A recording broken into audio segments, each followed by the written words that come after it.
新竹的保育团体专工带囡仔去到新竹动物园，透过活动来熟悉各种动物的代志名，也要提醒这些囡仔兄囡仔姐保护动物的重要性。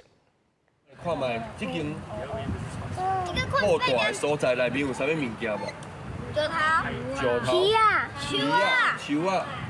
囡仔用台语回答动物园内面有啥，佮透过观察，甲看到的物件写出来。说动物园讲台语，唔但趣味，又佮提升囡仔学台语的兴趣。动物其实是囡仔做介意的，系啊，这囡仔介意的动物，咱老师来带领囡仔其实会做模型当中，就会使佮较明白这动物的台语名。伊会感觉较自然毋是讲咧强迫伊爱去接触台语。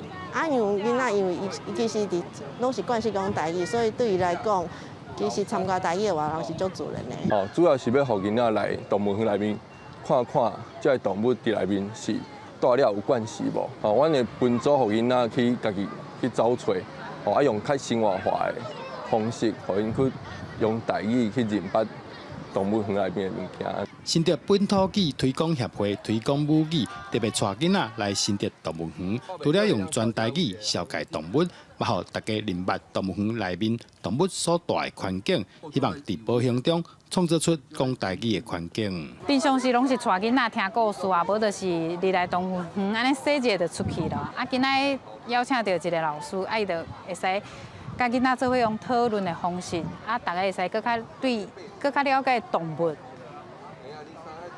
对，囡仔學台語嘛會使較順的安尼。主辦單位指出，透過趣味活潑的方式，讓囡仔在自然的環境學台語，唔但無壓力，更當營造出輕鬆的台語互動氣氛，效果確實袂歹。記者狄君豪，新竹報道。